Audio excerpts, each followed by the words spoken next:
काफी दोस्तों का ये भी सवाल होगा कि ई चालान की वेबसाइट में पे नाउ का ऑप्शन कब तक रहता है, या वर्चुअल कोर्ट में पेमेंट का ऑप्शन कब तक रहता है, या फिर रेगुलर कोर्ट में कब तक हम पेमेंट कर सकते हैं। अगर आपको ये सारा प्रोसेस पता रहता है तो आप बड़ा से बड़ा चालान कम अमाउंट में भी भर सकते हैं। नमस्कार दोस्तों, मैं हूं रोहित कुमार, एडवोकेट, उत्तर प्रदेश फतेहपुर से। दोस्तों आपको आज हम बताने वाले हैं कि जो ट्रैफिक चालान होते हैं, गाड़ी के चालान होते हैं, उनको कितने प्रकार से भरा जा सकता है और कब भरा जा सकता है।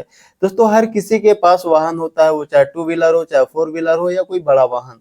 लेकिन दोस्तों हर किसी व्यक्ति के गाड़ी का चालान भी होता है, कहीं ना कहीं कुछ ना कुछ गलती कर देता है तो उसकी वजह से उसके गाड़ी का चालान हो जाता है। तो जो चालान की पेमेंट की प्रक्रिया होती है उसको जानना बहुत ही जरूरी होता है, क्योंकि दोस्तों कई बार ऐसा होता है कि अगर आपको जानकारी नहीं रहती है तो छोटा सा अमाउंट का चालान हो सकता है बहुत भारी अमाउंट में आपको भरना पड़े। तो इसकी वजह से अगर आपको ये सारा प्रोसेस पता रहता है तो आप बड़ा से बड़ा चालान कम अमाउंट में भी भर सकते हैं। इसकी वजह से जो ट्रैफिक चालान का जो रूल्स होता है उसको जानना आपको बहुत जरूरी होता है। पहले तो मैं आपसे रिक्वेस्ट करूंगा कि आपको ट्रैफिक रूल्स का उल्लंघन नहीं करना है, बट अगर गलती से भी आपका चालान कोई हो जाता है तो उसका जो पेमेंट का प्रोसेस है वो जानना आपके लिए बहुत ही आवश्यक है। दोस्तों जब भी किसी व्यक्ति के गाड़ी का चालान होता है तो उसका जो पेमेंट करने का प्रक्रिया होता है वो 3 प्रक्रिया से भरा जा सकता है। पहला तो हो सकता है ई चालान की वेबसाइट से। आप गूगल में echallan.gov.in सर्च करेंगे तो वहां पर ई चालान की वेबसाइट आपको देखने को मिल जाएगी। मेरे चैनल पर वीडियोज हैं, आप वहां से देख सकते हैं कि ई चालान की वेबसाइट से आप कैसे पेमेंट कर सकते हैं। दूसरा दोस्तों वर्चुअल कोर्ट है। वर्चुअल कोर्ट से भी आप ऑनलाइन पेमेंट कर सकते हैं।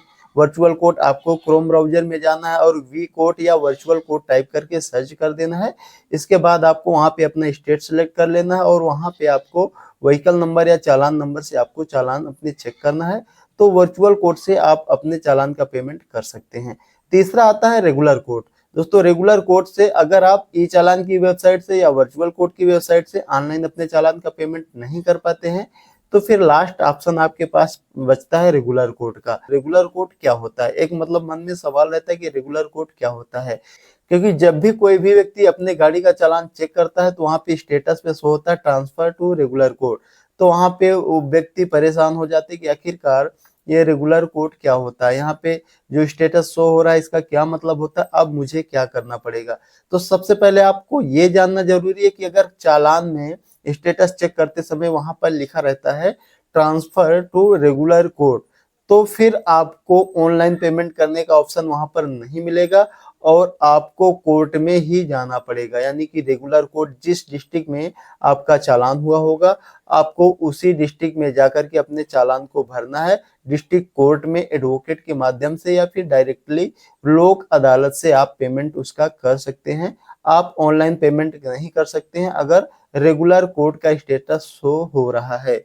और दोस्तों अगर वर्चुअल कोर्ट का स्टेटस शो हो रहा है, यानी कि आप ई चालान की वेबसाइट में चेक कर रहे हैं, अगर वहां पे लिखा है ट्रांसफर टू वर्चुअल कोर्ट, तो दोस्तों आप वर्चुअल कोर्ट का चालान आसानी से ऑनलाइन पे कर सकते हैं। इसके लिए आपको गूगल या क्रोम ब्राउजर में जाकर के वर्चुअल कोर्ट टाइप करके सर्च कर देना, वहां पे वर्चुअल कोर्ट की वेबसाइट मिल जाएगी और फिर आप वहां से अपने चालान को चेक कर सकते हैं।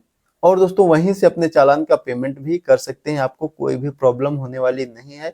आप जिस डेट में अपने चालान का पेमेंट करेंगे वर्चुअल कोर्ट से 7 डेज के अंदर आपका चालान डिस्पोज हो जाएगा।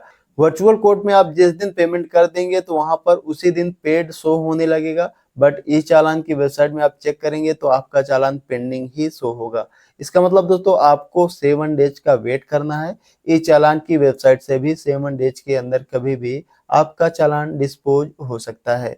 तो आपको सबसे पहला जो प्रोसेस है वो अपनाना ई चालान की वेबसाइट से। अगर आपका चालान हो जाता है तो सबसे पहले अगर कम अमाउंट का है तो ई चालान की वेबसाइट से आपको पेमेंट करना है। और इसके बाद अगर ई चालान की वेबसाइट से आप पेमेंट का नहीं कर पाते हैं तो आपको वर्चुअल कोर्ट से करना है।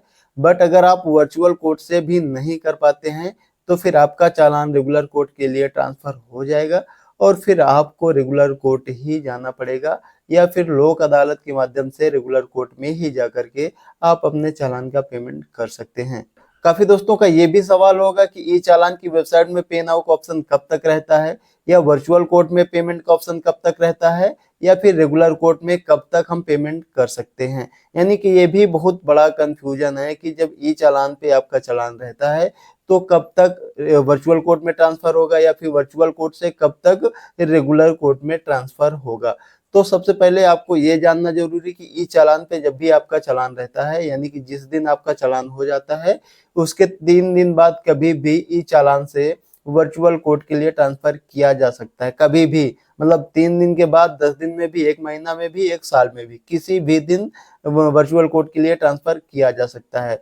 दूसरी बात ये भी ध्यान में रखना है कि अगर आपका चालान यूपी में हुआ और आपका चालान आरटीओ ने किया तो फिर वर्चुअल कोर्ट में नहीं जाएगा, डायरेक्टली रेगुलर कोर्ट में आपका चालान जाएगा।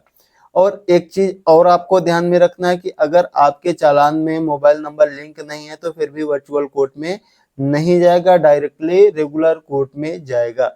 सबसे इम्पोर्टेंट बात यह है कि जो ई चालान से वर्चुअल कोर्ट में ट्रांसफर होने का समय है वो कोई निश्चित नहीं होता है, और ना ही वर्चुअल कोर्ट से रेगुलर कोर्ट के लिए ट्रांसफर होने का जो समय होता है वो भी निश्चित नहीं होता है। काफी सारे लोग या काफी सारे दोस्त ऐसे हैं जो कहने लगते हैं कि 3 महीने के अंदर वर्चुअल कोर्ट में ट्रांसफर हो जाएगा, या फिर 6 महीने के अंदर, या फिर 15 दिन के अंदर। तो ऐसा कुछ भी नहीं है।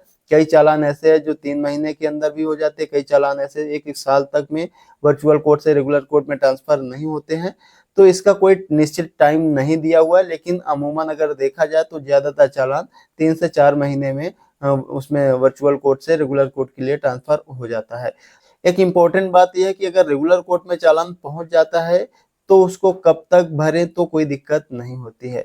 दोस्तों, रेगुलर कोर्ट में चालान जाने के बाद आपको जब भी कोर्ट से सम्मन आए उसके बाद आप कभी भी पेमेंट करने के लिए कोर्ट में जा सकते हैं। आपको कोई दिक्कत होने वाली नहीं है। आप 2 महीने, 3 महीने, 4 महीने, 6 महीने लेट भी जाते हैं तो उससे भी आपको कोई दिक्कत नहीं होती है। अगर 1 साल तक भी आप लेट जाते हैं तो उसमें आपको विशेष कोई दिक्कत होने वाली नहीं है। बट मैं सजेस्ट करूंगा कि अगर आपका चालान रेगुलर कोर्ट पहुंच जाता है और आपको समन आता है तो आप कोर्ट में जाकर के उसको अपना चालान का जो पेमेंट है उसको कर सकते हैं।